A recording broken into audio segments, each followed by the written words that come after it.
시청자 여러분 안녕하십니까? 한 주간의 북한 관련 소식과 함께 주요 이슈를 분석해드리는 통일로 가는 길입니다. 최근 북한 정권의 지속적인 도발 위협에 따라 남북 간 긴장이 고조되고 있는 가운데 박근혜 대통령은 국무회의에서 탈북민은 먼저 온 통일이며 통일의 시험장이라면서 늘어나는 한국 내 탈북민의 성공적 정착을 위한 제도 정비를 주문했습니다.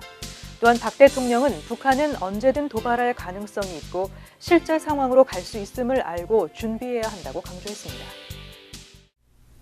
박근혜 대통령은 10월 11일 국무회의를 주재한 자리에서 북한 김정은 정권을 향해 핵 개발을 멈추지 않으면 국제사회 대 북한이라는 지금의 구도가 더욱 확고해져 최소한의 외교적 관계도 어려워질 것이라며 북한 정권이 도발을 포기할 수 없도록 제재와 압박에 전방위적 노력을 기울여야 한다고 강조했습니다. 박 대통령은 이어 북한 정권에 실질적인 압박을 가할 수 있는 다양한 제재 조치를 주도적으로 마련해 나가야 한다고 주문했습니다. 유엔 차원의 대북 제재와 함께 한국의 독자 제재도 필요하다는 점을 강조한 발언으로 풀이됩니다. 또한 박 대통령은 국내외 일각에서 북한과의 대화를 요구하는 것에 대해서는 우리가 대화에 매달리는 것은 국민을 위험에 그대로 방치하는 것이고 북한의 시간만 계속 벌어주는 것이라며 재차 반대 입장을 밝히기도 했습니다. 박 대통령은 증가하는 탈북민에 대한 각별한 관심도 당부했습니다. 박 대통령은 탈북민은 먼저 온 통일이며 통일의 시험장이라며 자유와 인권을 찾아온 북한 주민들을 충분히 수용할 수 있는 체계와 역량을 조속히 갖춰나가길 바란다고 말했습니다. 또 북한 정권의 미사일 발사나 핵실험에 들어간 천문학적인 비용이 북한 주민들의 곤궁한 생활과 어떤 관계가 있는지 등에 대해 북한 주민들이 잘 알 수 있도록 만들어야 한다고 밝혔습니다.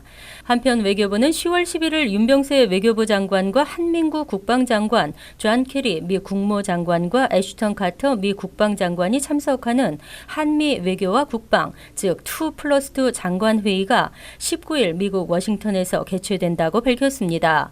2010년부터 경년으로 열리는 2+2 회의는 한미 글로벌 전략 동맹을 강화하는 정례 협의 채널입니다. 이번 회의를 통해 한미 양국이 새로운 차원의 강도 높은 대북 제재 방안을 도출해낼 수 있을 것인지 이목이 집중되고 있습니다. 통일로 가는 길 권미숙입니다.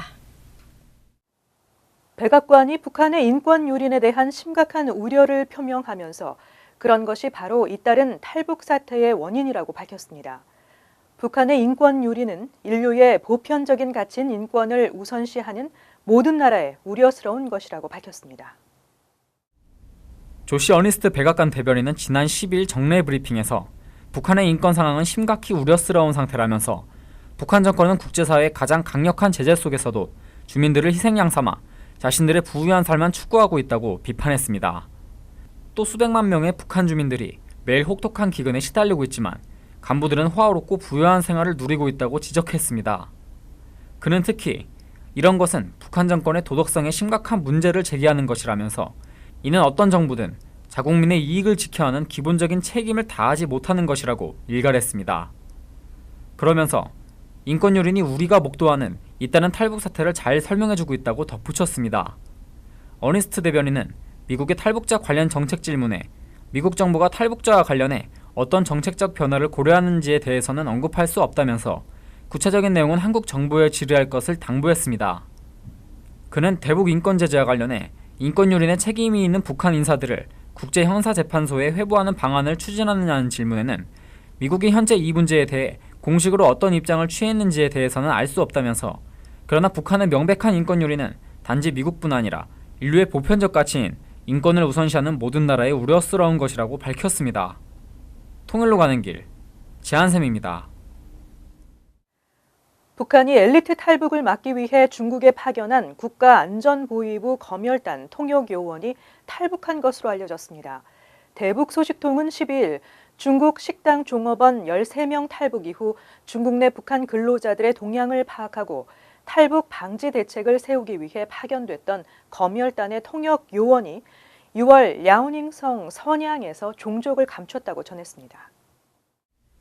탈북한 통역 요원은 베이징 주재 북한 대사관 직원인 27살 여성으로 알려졌습니다. 중국 주재 북한 대사관 직원이 탈북한 것도 매우 이례적이지만 그가 보위부 검열단과 함께 일한 뒤 이탈한 것이어서 주목됩니다. 탈북한 통역요원은 황해도 출신으로 김일성대학 중국어과를 졸업한 재원으로 알려졌습니다. 직책은 높지 않지만 맡고 있던 직책상 북중 고위급 간에 오간 내밀한 비밀을 적지 않게 알고 있는 것으로 알려졌습니다. 이 소식통은 북한에서 대표단이 파견되면 대사관에서 통역 지원이 나가는데 이 여성이 지원을 나갔던 팀이 탈북 방지를 위해 나온 보위부 검열단이었다고 말했습니다. 당시 검열단은 중국 단둥과 창춘, 선양 등에 파견된 북한 식당과 공장 근로자들의 실태를 파악하고 추가 탈북을 막기 위한 목적으로 급파됐던 것으로 전해졌습니다. 통역 요원이 사라지자 검열단은 급히 북한으로 귀국한 것으로 알려졌으며 정보당국의 신병 확보 여부는 확인되지 않고 있습니다.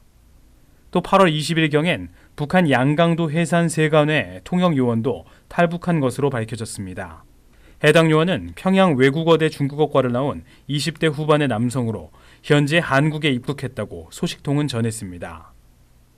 8월 17일 태영호 주 영국 북한 대사관 공사에 탈북 사실이 알려진 것이 이 남성의 탈북 결심에 영향을 미친 것으로 추정됩니다. 통일로 가는 길, 이보현입니다. 윤병세 외교부 장관은 최근 북한에 대한 훨씬 더 강력한 독자 제재 추진을 검토하고 있다고 밝혔습니다. 이에 따라 한국 정부의 새로운 대북 제재의 범위와 강도에 관심이 쏠리고 있습니다. 특히 북한 정권에 실질적인 타격을 줄 수 있는 창의적인 방안이 도출될 수 있을지 주목되고 있습니다.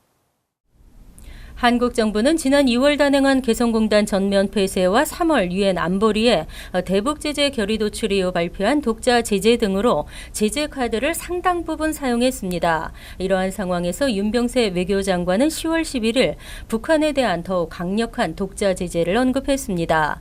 이에 대해 조준혁 외교부 대변인은 지난 3월 독자 제재 방안에는 여러 분야별로 제재가 이루어졌다면서 금융 제재, 해운 통제, 수출입 통제, 출입국 제한 등의 범주를 거론한 뒤 현재 범정부 차원에서 보다 구체적이고 실효적인 추가 제재 방안들을 강구하고 있다고 덧붙였습니다. 한국 정부 소식통은 3월 독자 제재가 이루어졌던 범주들 중에서 다양한 분야에서 골고루 강력하고 실효성 있는 조치를 검토 중인 것으로 보면 된다고 전했습니다. 한국 정부는 지난 3월 8일 독자 제재를 발표하면서 북한 단체 24곳을 포함한 30개 단체와 김영철 당 통일 전선부장 등 북한 인사 38명을 포함한 개인 40명의 이름을 금융제재 명단에 올렸습니다.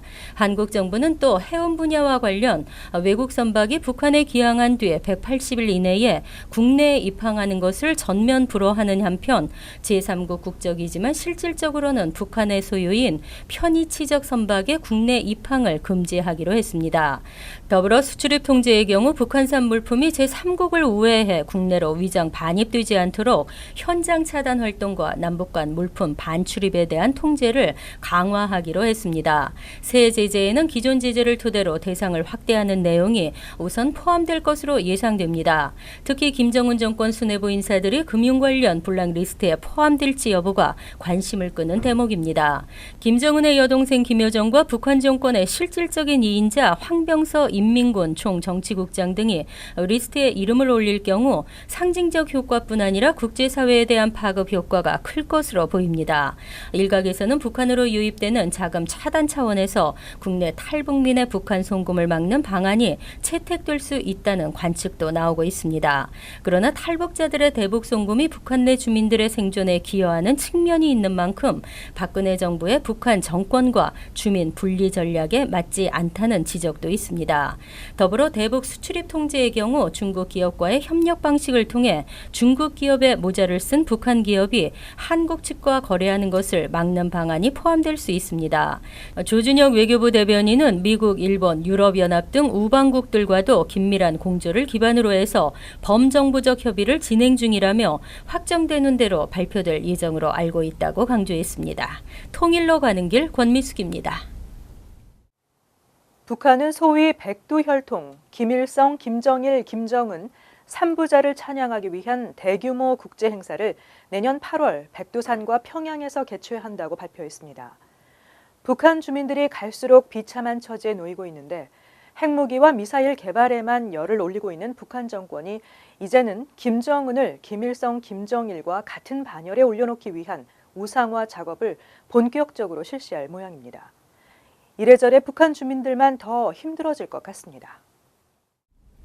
북한 조선중앙통신은 10월 11일 세계 진보적 인민들의 국제적 회합인 2017년 백두산 위인 칭송대회를 김일성 주석 각하의 조국 해방 업적과 김정일 각하의 성군 영도 업적에 깃들어 있는 다음해 8월에 조선의 백두산과 평양에서 진행하기로 결정하였다고 밝혔습니다. 통신은 2017년 백두산 위인 칭송대회 국제준비위원회가 지난 6일 결성돼 세계 진보적 인민들에게 이런 내용의 호소문을 보냈다고 보도했습니다. 올해 들어 북한은 내년 평양과 백두산에서 백두산 위인 칭송대회를 열겠다며 나라별 준비위원회 결성을 보도해왔으나 구체적 개최 시기를 밝힌 것은 이번이 처음입니다.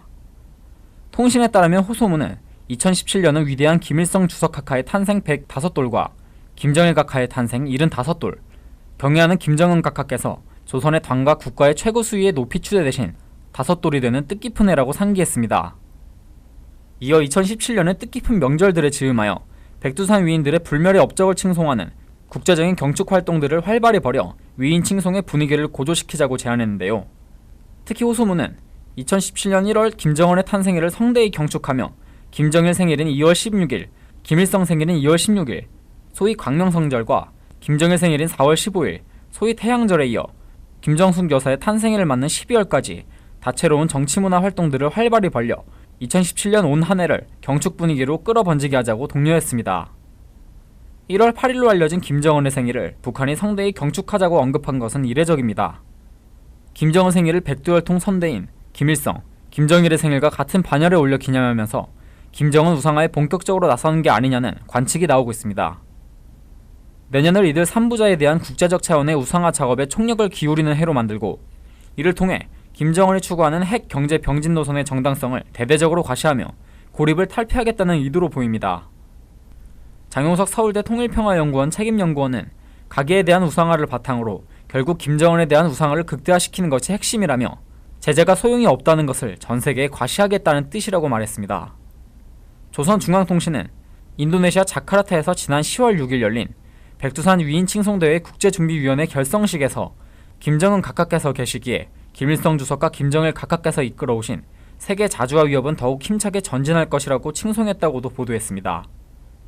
이 결성식에서는 백두산 위인 칭송대회를 백두산 위인 칭송 축전으로 정례화하고 차수를 부여하는 문제, 백두산에 백두산 위인 칭송대를 건립하는 문제 등에 대해서도 논의가 이루어졌다고 합니다. 통일로 가는 길, 지한샘입니다. 이순진 합참의장은 미국 네브라스카주에 있는 전략사령부에서 세실 헤이니 전략사령관을 만나 미국이 제공하는 확장 억제의 실행력 강화 방안을 합의했다고 합동참모본부가 1일 밝혔습니다. 지난 12일 미 전략사령부를 방문한 이순진 합동참모본부 의장은 미국의 확장 억제 수단인 B-2, B-52 폭격기 등을 직접 둘러보면서 유사시 한반도에 제공될 확장 억제 전력의 공세적, 적시적 전개 의지와 능력을 확인했습니다. 확장 억제는 미국이 동맹국에 대해 미 본토와 같은 수준의 핵 억제력을 제공하는 것을 의미합니다. 미국 측은 이 의장에게 폭격기 내부 시설과 작전 능력에 대해 상세히 설명하고 미국이 제공하는 확장 억제 제공 절차 등을 구체적으로 설명한 것으로 알려졌습니다. 이 의장은 전략무기를 둘러보고 이번 전략사령부 방문은 북한의 핵과 미사일 위협에 대한 미국의 확장 억제 능력과 의지가 확고하다는 것을 확인하는 계기가 됐다면서 한미동맹은 만약 북한이 도발한다면 혹독한 대가를 치르도록 할 것이라고 경고했습니다. 헤이니 사령관도 동맹국인 대한민국의 평화를 지키기 위한 미국의 공약은 확고하며 한반도와 지역의 평화와 안정을 유지하기 위해 헌신을 다할 것이라며 미국의 확장 억제 자산의 대비 태세와 제공 의지가 확고하다는 점을 거듭 강조했습니다. 미국 전략사령부는 미사일 방어, 핵무기 운용, 지휘 통제, 우주 공간 작전, 정보 작전, 정보, 감시, 정찰 등의 전 세계적 타격 및 전략적 억제 등을 주요 임무로 하는 통합 전투 사령부입니다. 통일로 가는 길, 이보현입니다. 드론, 즉 무인 비행기로 북한 주민들에게 한국 영화나 드라마가 담긴 USB를 배달한다. 언뜻 들어서는 과연 사실일까 하는 생각이 드는 얘기입니다. 그런데 요즘 드론이 북한 주민들에게 외부 정보를 알리는 수단으로 적극 활용되고 있다고 합니다. 북한의 외교 정보를 주입하는 탈북자 정광일 노채인 대표는 최근 한국 언론과의 인터뷰에서 2015년부터 드론을 이용해 북한 주민들의 앞마당까지 한국 영화나 드라마가 담긴 USB와 SD카드를 배달하고 있다고 말했습니다. 정 대표는 지난 2000에서 2003년 북한 요덕 정치범 수용소에 갇혔던 경험이 있으며 2004년 한국에 도착해 북한 인권운동가로 활동하고 있습니다. 그는 지난 10월 10일 자신의 집을 방문한 서멘사 파워 유엔 주재 미 대사에게 드론을 활용한 대북 정보 유입의 장점을 소개했고 파워 대사로부터 적극적으로 지원하겠다는 이야기를 들었다고 전했습니다. 정 대표는 소형 카메라가 달린 드론을 날려보내면 드론 조종기의 영상을 보고 정확하게 북한 주민의 집에 외부 정보가 담긴 저장 매체를 전달할 수 있다며 드론은 북한의 외부 정보를 가장 빠르고 안전하게 주입하는 방법일 것이라고 말했습니다.